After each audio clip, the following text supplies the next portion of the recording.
De Stéphane Gsell, Histoire ancienne de l'Afrique du Nord, tome 1, première partie. Le climat de l'Afrique du Nord dans l'Antiquité. Suite. Cette saison sèche est, il est vrai, un peu atténuée par l'humidité que la brise de mer porte parfois assez loin dans l'intérieur et aussi par les rosées. Quand elle n'empiète pas trop sur l'automne et sur le printemps, elle n'entrave pas la culture des céréales dont le développement a lieu pendant la saison des pluies. Elle ne peut être que profitable à la vigne et à l'olivier, et d'une manière générale, elle ne nuit guère à la végétation arbustive, assez résistante pour la supporter. Mais elle crée de grosses difficultés à l'élevage. Quant à la saison humide, elle se présente avec des irrégularités qui font courir des risques graves à l'agriculture. Quelquefois, les pluies manquent presque entièrement. C'est heureusement l'exception. Pour un même lieu, les variations dans la hauteur totale des chutes sont souvent très fortes d'un hiver à l'autre, sans qu'on puisse expliquer les causes de ces différences.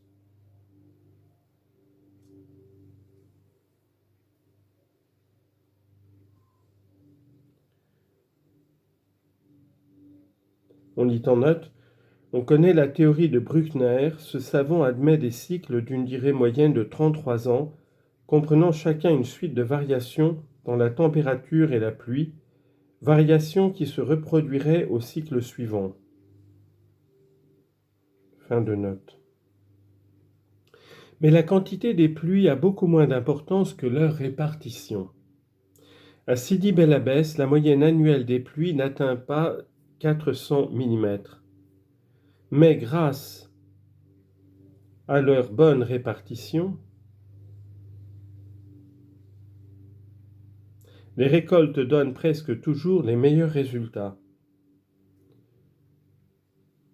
Alors 0,4 mètres de pluie par an.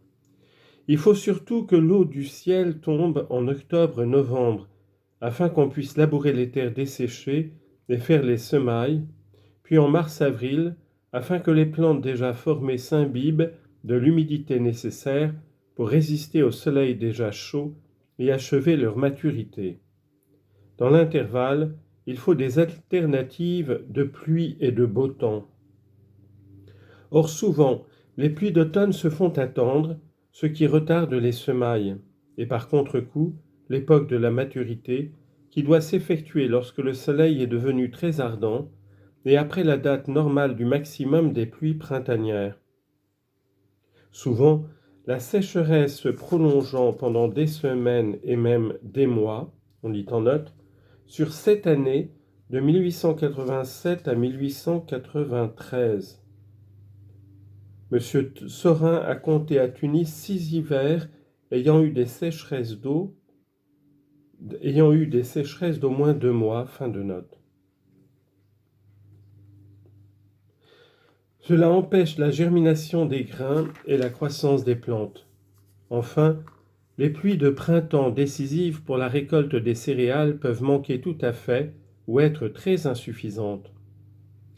Ces pluies si capricieuses ne sont pas toujours bienfaisantes. Elles ont fréquemment une allure torrentielle. C'est ce qui explique par exemple pourquoi Alger, avec 100 jours de pluie, a une tranche d'eau supérieure à celle de Paris, où la moyenne des pluies est de 140 jours. Alger, 0,682 mètres, Paris, 0,594 mètres. Au lieu de pluies fines et prolongées qui humectent le sol sans l'inonder et le bouleverser, qui pénètrent jusque dans les profondeurs et y forment des nappes d'où jaillissent les sources, de véritables trombes se précipitent. Alors, surtout dans les terrains argileux, nombreux en Afrique, les eaux ruissellent rapidement sur les surfaces inclinées, sur les sols durcis par le soleil. Dans les ravins où elles convergent, les torrents se gonflent et roulent avec d'autant plus de force que les pentes sont souvent très raides et les différences de niveau brusques dans cette contrée tourmentée. Ils entraînent d'abondantes quantités de terre végétale, provoquent des éboulements, creusent de profonds sillons causent par leurs inondations de grands ravages. Presque aussitôt après, leur lit est vide. Ces méfaits du ruissellement ont été aggravés depuis des siècles par le déboisement dont nous aurons à reparler. Les surfaces planes peu perméables sur lesquelles les eaux de ces pluies sauvages tombent directement du ciel ou dévalent des montagnes, se transformant subitement en des lacs qui du reste disparaissent vite, car l'évaporation est très forte par suite de l'ardeur du soleil, fréquemment aussi de la violence du vent. Dans des terres plus faciles à pénétrer, il arrive que le sol se détrempe tellement que les labours d'automne se font dans de mauvaises conditions, que les grains enfouis dans les champs et les racines naissantes pourrissent. Les précipitations torrentielles prennent parfois la forme d'orages de grêle qui sévissent dans les pays élevés du Tel, c'est-à-dire de la partie cultivable de la Berbérie. Ils ont lieu principalement en hiver et au printemps. Dans cette dernière saison, ils peuvent être fort nuisibles à la végétation. Les différentes régions de l'Afrique du Nord reçoivent des quantités de pluie fort diverses. Par exemple, à Ain Draham, en Khoumiri, la moyenne annuelle est de 1,641 m. À Philippeville, de 0,766 m. À Constantine, de 0,632 m. Batna, 0,399, Tébessa 0,344, Biskra 0,170. Ces inégalités tiennent à plusieurs causes: voisinage ou éloignement de la mer, différence d'altitude, accès plus ou moins facile que tel ou tel pays offre par son exposition aux courants atmosphériques chargés de vapeur d'eau. Les vents humides viennent, nous l'avons dit, du sud-ouest, de l'ouest et du nord-ouest, après avoir passé soit sur l'océan, soit sur la Méditerranée. Les côtes occidentales et septentrionales du Maroc, les côtes de l'Algérie, la côte septentrionale de la Tunisie, que ces vents rencontrent tout d'abord, sont donc favorisées sous le rapport des pluies. Cependant, elles ne le sont pas d'une manière uniforme. En face du Maroc et de la province d'Oran, la Méditerranée est beaucoup moins large qu'en face des provinces d'Alger et de Constantine et de Tunisie. Elle offre par conséquent un champ d'évaporation moins vaste. À l'angle nord-ouest du Maroc, cet inconvénient est compensé par les vents qui viennent de l'océan. Mais plus à l'est, les vents du sud-ouest qui arrivent jusqu'à l'Oranie se sont dépouillés de la majeure partie de leur humidité sur l'Atlas marocain.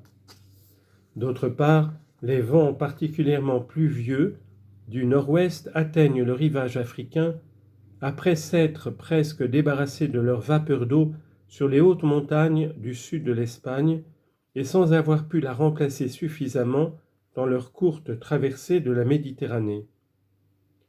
Plus loin, vers l'est, et à peu près depuis l'embouchure du Chélif, ils se chargent d'humidité, au-dessus de la mer intérieure, qui s'élargit de plus en plus, et ils viennent aborder de front le littoral, presque perpendiculaire à la direction qu'ils suivent. Il en résulte une augmentation des pluies, surtout au pied des massifs montagneux de la Grande et de la Petite Kabylie.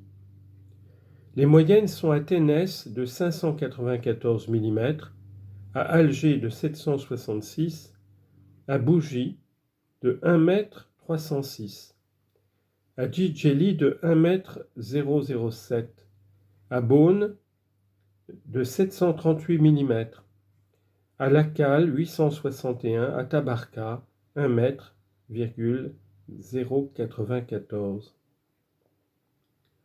Quant à la côte orientale de la Tunisie, les vents pluvieux d'hiver ne l'atteignent qu'après avoir soufflé sur des espaces terrestres auxquels ils ont abandonné la plus grande partie de leur vapeur d'eau. Ainsi, les moyennes annuelles y sont-elles beaucoup moins élevées: 471 mm à Tunis, 415 à Sousse, 246 à Sfax, 190 à Gabès. soit dans le voisinage de la mer, soit à l'intérieur des terres, il faut tenir compte des altitudes pour expliquer les différences des précipitations. On sait que les montagnes provoquent la formation des pluies.